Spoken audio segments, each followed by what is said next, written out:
जय गुरुदेव। जय गुरुदेव नाम किसका? प्रभु का। ये नाम नहीं इंसान का, कठिन समय में आया हुआ नाम। आओ सतयुग आपका, हार्दिक स्वागत है। आओ सतयुग आपका। तो प्रेम से बोलिए जय गुरुदेव।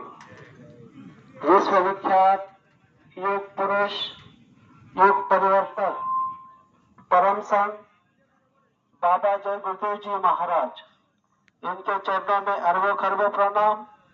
सृष्टि रचयिता ईश्वर भगवान, उनके दृश्य अदृश्य शक्तियों को भी कोटि कोटि प्रणाम। आदरणीय अन्ना जी, इनको मेरा प्रेम पूर्वक जय गुरुदेव। और यहाँ पर उपस्थित इस टाकरखेड़ा गांव के ग्रामस्थ और हमारे साथ चलने वाले विभिन्न संगठनों से आए हुए सभी शाकाहारी प्रचार रैली में सत्संगी माता पिता भाई बहन, सबको मेरा प्यार भरा जय गुरुदेव। सेवा करके कीर्ति कमा लो। युग के इस बदलाव में बाबा जय गुरुदेव जी महाराज का संदेश पहुंचा दो हर शहर, गांव गांव, नगर नगर में। ये जो आवाज लगाई जा रही है इस युग के बदलाव के, क्योंकि ये कलयुग है। इस कलयुग में बाबा जय गुरुदेव जी महाराज ने पूरे विश्व के मानव जाति को कहा है कि जिस युग में जिस नाम की भक्ति होती है उसका आवाज ऐसे हमारे जैसे छोटे छोटे जीवों को आदेश देकर समझाया जाता है। ये कोई साधारण बात नहीं। बाबा जय गुरुदेव जी महाराज ने इस धरती पर स्वयं मानव तन धारण कर आए और सभी मानव जाति को आगाह कर रहे हैं। सबसे पहला काम गुरु महाराज ने हम आपको बताया कि समस्त विश्व के प्रेमी शाकाहारी हो जाओ और सभी मानव जाति के लिए ये जय गुरुदेव नाम रख दिया। जब भी आपके ऊपर में दुख संकट तकलीफ मुसीबत आएगी उस समय में आप क्या करना? जय गुरुदेव नाम को लेना। उसी समय आपको मदद ना मिले तो बाबा जी को बाबा जी मत कहना। जय गुरुदेव। और दूसरी बात सभी को बताया हुआ है कि आप गांव गांव, शहर शहर में, झोपड़ियों में, कस्बों में जाकर ये आवाज लगा दो। तो ये जो आज हर सप्ताह में रविवार के दिन शाकाहारी प्रचार करते हैं, इसका बड़ा बहुत फायदा है। गुरु महाराज ने कहा कि ये जो मानव है, इस मानव के अंदर में ऐसा खजाना है, ये गुणों का भंडार है। बाबा जय गुरुदेव जी महाराज सत्संग के द्वारा बता रहे हैं कि हर मानव के अंदर में गुणों का भंडार है, लेकिन इसी मानव ने क्या कर दिया? गुणों को निकाल दिया और अवगुण को भर दिया। और यही बात बाबा जय गुरुदेव जी महाराज सत्संग के द्वारा समझा रहे हैं कि आपके अंदर में जितने अवगुण है उसको निकालो। आप कहोगे कैसे निकालेंगे? आपको सत्संग में जाना पड़ेगा। सच्चा महात्मा पहुंचे हुए जो इस धरती पर आते हैं उनके सत्संग के वचन को हमको सुनना पड़ेगा। और बाबा जय गुरुदेव जी महाराज ने कहा कि कभी भी हमारे अंदर में जो शरीर में कोई चीज होती है, अच्छी चीज होती है, जब वो निकलती है तो बुरी चीज वहां बैठ जाती है, और जब बुरी चीज वहां बैठती है तो अच्छी चीज निकल जाती है। हम आप लोगों को इस बात को समझ लेना चाहिए कि हमारे शरीर में शुरू हुई जो हमको सांस की पूंजी मिली हुई है, जो सांस पर हमारा शरीर टिका हुआ है, हम कौन सा सांस लेते हैं और कौन सा सांस छोड़ते हैं, इसके बारे में भी संत महात्मा समझाते हैं। गुरु महाराज ने वचन में बताया। पहली बात बता रहा हूं कि गुरु महाराज ने कहा कि कम खाओ। सभी को कहा है कि हम आपको कम खाने के लिए कहा है। कम खाने के लिए क्यों कहा? क्योंकि इस शरीर के अंदर में अगर हम कम खाएंगे तो हमारा शरीर अच्छा रहेगा। तो इसमें हम आप लोग क्या करते हैं? इस शरीर में हमारे पेट में 3 हिस्सा होते हैं। एक अन्न का होता है, एक जल का होता है और एक वायु का होता है। लेकिन लेकिन जहाँ कहीं भी हम आप लोग खाने में बैठ जाते हैं, स्वादिष्ट भोजन मिल जाता है, तो हम आप लोग कहाँ तक खा लेते हैं? गला तक खा लेते हैं। जब गला तक खा लेते हैं तो सिर्फ अन्न ही चला जाता है, वहां पे हम जल की जगह छोड़ते नहीं, ना वायु की जगह छोड़ते। इसी के कारण बीमार पड़ जाते। ऐसी ही बात गुरु महाराज बता रहे कि जब हम सांस लेते हैं तो सांस लेते समय हम कौन सा वायु लेते हैं? ऑक्सीजन लेते हैं। और छोड़ता कौन से है? Carbon dioxide. जब सांस लेते हैं तो सांस को छोड़ना पड़ता है। इसी तरह गुरु महाराज ने कहा कि हमारे अंदर में ऐसे ऐसे अवगुण बने पड़े हुए हैं, और वो जो मोटे बंधन है उसको हमको काटना है। जब हम सत्संग में जाएंगे, सच्चे महात्मा के पास जाएंगे, तो महात्मा ने कहा है कि मोटे बंधन जगत के गुरु भक्ति से काट, जीने बंधन चित्त के कटे नाम प्रताप। जब लोग मोटे में जाए तब लोग जीने कैसे जाए? तो मोटे बंधन कौन कौन से है? काम है, क्रोध है, लोभ है, मोह है, अहंकार है, ईर्ष्या है, घृणा है, पता नहीं, झूठ, फरेब, मतलब इतने बुराई हमारे अंदर में फंसे हुए हैं। तो गुरु महाराज ने कहा कि ये अवगुणों को आपके अंदर से निकालना पड़ेगा, तब आपके अंदर में से गुणों का भंडार, गुणों का खजाना निकलेगा। तब आप जब पाक साफ हो गए, आपकी जीवात्मा की चारों दिशा में अंतकरण बैठा हुआ है, मन, चित्त, बुद्धि, अहंकार। जब इसको आप साफ करोगे तब आपको समझ में आएगा कि आत्मा कितनी प्रबल है और महात्मा हमको क्या बता रहे हैं। तो गुरु महाराज ने कहा कि जब आपके अंदर में काम है, ये काम कैसे निकलेगा?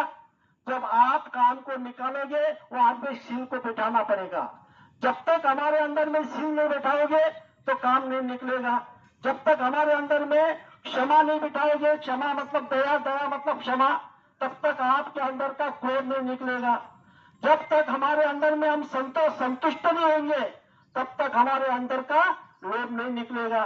जब तक हम हमारे अंदर में विरह को नहीं बिठाएंगे, तब तक हमारा मोह नहीं निकलेगा। जब तक हम हमारे अंदर में विवेक नहीं बिठाएंगे, तब तक अहंकार नहीं निकलेगा। तो हमको अहंकार को अगर निकलना है तो विवेक को बिठाना पड़ेगा। और ये सभी बातें गुरु महाराज हम आपको समझा रहे हैं कि सत्संग में जाओगे तब आपको सत्संग के एक एक वचन सुनोगे तब आपके समझ में आएगा। और दूसरी बात गुरु महाराज ने कहा कि हम आपको सच बोलना है। जब तक हमारे अंदर का झूठ नहीं निकलेगा तब तक सत्य में बैठेगा। और हम आप लोग हमारे छाती पे हाथ रखो कि दिन भर में हम कितने असत्य बोलते हैं। जब तक हम असत्य बोलते रहेंगे तब तक हम आप लोग पाप करते रहेंगे। गुरु महाराज ने कहा कि असत्य को निकालो, सत्य को बिठाओ, बुराई को निकालो, अच्छाई को बिठाओ, विचार को निकालो, सदाचार को बिठाओ। तो ये बात गुरु महाराज बार बार समझा रहे हैं, ऐसे ऐसे अवगुण है। और सबसे अहम बात, आज के सत्संग में हमको सिर्फ आज एक वचन को सुनकर जाना है। कौन सा वचन? ओ वचन, ओ गुण अगर हमारे अंदर में नहीं रहेगा तो लाख आप सत्संग सुन लो, लाख आप कीर्तन में जाओ, प्रवर्तन में जाओ, कथा सुनो, सिमरन करो, ध्यान करो, भजन करो, आपके सुमिरन ध्यान भजन बनने वाला नहीं। कई सत्संग हम आप लोगों ने सुने, आज तक कितने सत्संग सुने आप अंदर में झांक के देख लो। गुरु महाराज के सत्संग सुने, अन्य वक्ताओं के मुखारबिंद से सत्संग सुने। हमारे अन्ना जी बार बार हर सप्ताह में, हर माह में, हर दिन सत्संग सुना रहे। कितने सत्संग सुनाए, फिर भी अगर वो गुण हमारे अंदर से नहीं निकलेगा तब तक हमारा कोई भी काम बनने वाला नहीं। वो काम कौन सा है? गुरु महाराज ने कहा है, गुरु महाराज ने अपने सत्संग के द्वारा सभी मानव जाति को समझाया है। जब तक हमारे अंदर में द्वेष रहेगा तब तक हमारा कोई सा ही काम नहीं बनने वाला है।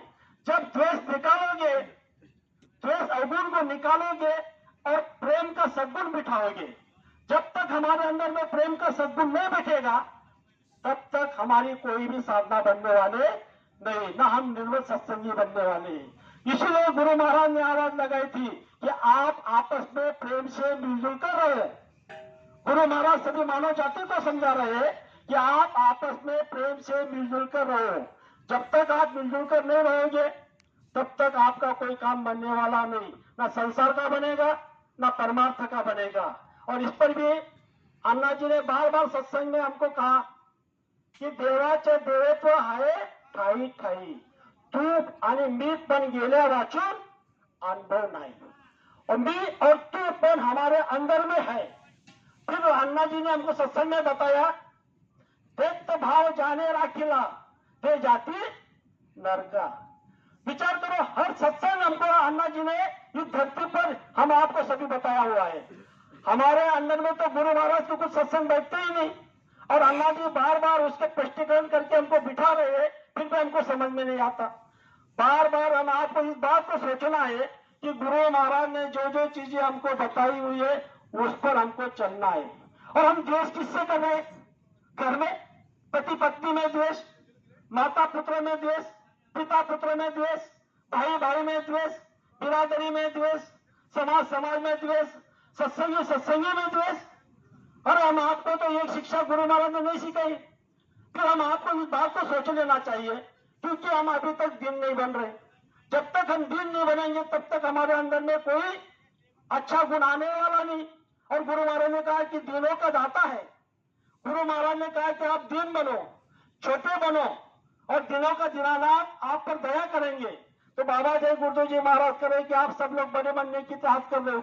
हर आदमी मालिक बनने का चाहत कर रहा है, लेकिन नौकर कौन नहीं बन रहा है। और स्वयं बाबा जय गुरुदेव जी महाराज ने अपने मुखारबिंद से सत्संग के द्वारा कई बार बताया हुआ है कि मैं आपका सेवक हूँ।